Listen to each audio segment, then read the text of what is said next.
नमस्कार, मी हर्षला महाजॉब कट्टा या आपल्या YouTube चॅनलमध्ये तुम्हा सगळ्यांचं स्वागत करते। तर मित्रांनो, आज तुमच्यासाठी नवीन अशी जॉब अपडेट घेऊन आलेली आहे। तर महाराष्ट्रामधील विविध जिल्ह्यांमधील महानगरपालिकेच्या वॅकन्सी निघत आहेत। तर आता जी रिसेंटली वॅकन्सी निघालेली आहे ती आहे नागपूर महानगरपालिकेअंतर्गत मित्रांनो ही पदभरती जाहीर झालेली आहे। गट क संवर्गातील या ठिकाणी पद भरली जाणार आहेत। तर या ठिकाणी ऑनलाइन ऍप्लिकेशन बघू शकता तुम्ही 26/8/2025 पासून ऑनलाइन अर्ज प्रक्रिया सुरू होणार आहे।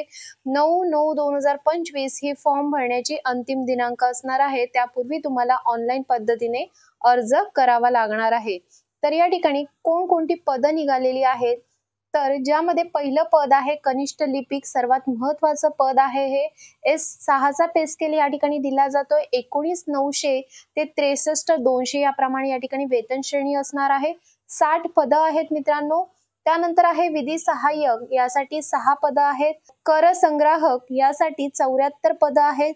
ग्रंथ सहाय्यक यासाठी 8 जागा आहेत। स्टेनोग्राफर 10, लेखापाल रोखपाल 10, system analyst 1, hardware engineer 2, data manager 1, programmer 2 अशा या ठिकाणी 174 जागा मित्रांनो भरल्या जाणार आहेत।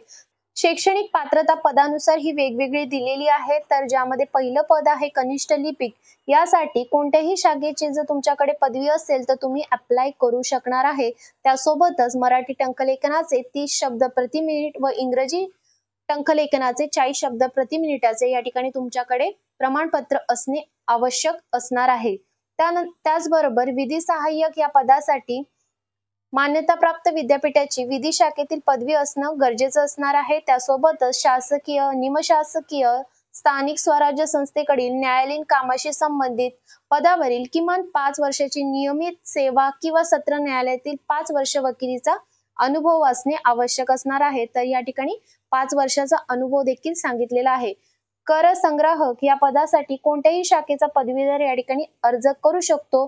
त्यासोबतच मराठी आणि इंग्रजीचे या ठिकाणी प्रमाणपत्र तुम्हाला आवश्यक असणार आहे। मराठी 30 आणि इंग्रजी 40चं या ठिकाणी तुम्हाला प्रमाणपत्र आवश्यक असणार आहे।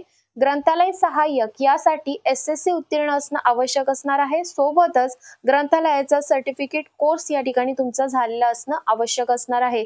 स्टेनोग्राफर या पदासाठी कोणत्याही शाखेची पदवी असणं गरजेचं आहे। त्यासोबतच मराठी व इंग्रजी लघुलेखक 80 शब्द प्रति मिनिटाचं या ठिकाणी परीक्षा उत्तीर्ण केलेली असणं गरजेचं असणार आहे। त्यासोबतच या ठिकाणी जर तुमच्याकडे अनुभव असेल 3 वर्षाचा शासकीय, निमशासकीय कार्यालयातील स्टेनोग्राफर या पदाचा, तर तुम्हाला या ठिकाणी अधिक प्राधान्य दिले जाणार आहे।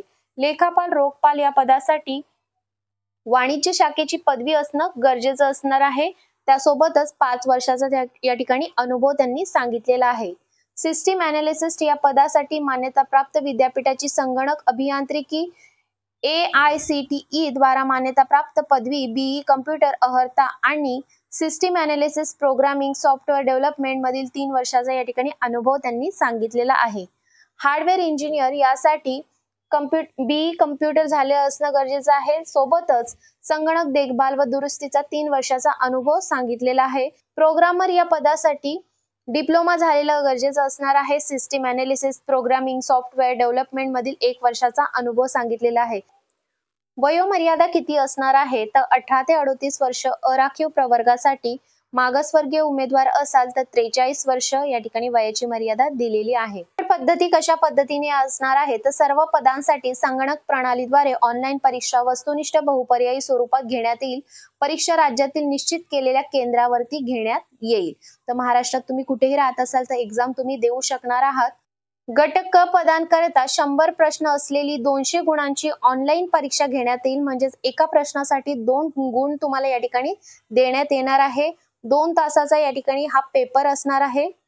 त्यासोबतच सर्वात महत्त्वाची गोष्ट म्हणजे या ठिकाणी कागदपत्र तुम्हाला कोणती लागणार आहेत फॉर्म भरताना, कारण या ठिकाणी डॉक्युमेंट्स तुम्हाला अपलोड करायचे आहेत, जसे की अधिवास प्रमाणपत्र पुरावा, अर्जातील नावाचा पुरावा, SSC अथवा तत्सम शैक्षणिक अर्हता, वयाचा पुरावा, शैक्षणिक अर्हता इत्यादीचा पुरावा, सामाजिक दृष्ट्या मागासवर्गीय असल्याबाबतचा पुरावा जर असेल तर, सामाजिक आणि शैक्षणिक मागासवर्गीयांकरता आरक्षणाच्या असल्याबाबतचा पुरावा, आर्थिकदृष्ट्या दुर्बल घटक असल्याचा पुरावा, अर्ज सादर करण्याच्या अंतिम दिनांकास वैध असणारे नॉन क्रिमिनल प्रमाणपत्र, पात्र माजी सैनिक असल्याचा पुरावा, खेळाडू आरक्षण जर तुम्ही घेत असाल तर या ठिकाणी तुम्हाला ते सुद्धा लागणार आहे.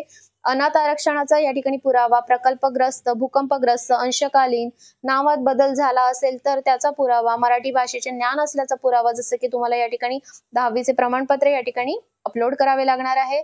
लहान कुटुंबाचे प्रतिज्ञापत्र, अनुभव बाबतचे प्रमाणपत्र, संगणक अहर्ते बाबतचे प्रमाणपत्र आणि जन्म प्रमाणपत्र या ठिकाणी अपलोड करावे लागणार आहे. त्यामुळे तुम्हाला फॉर्म भरताना हे डॉक्युमेंट्स असणे आवश्यक असणार आहे.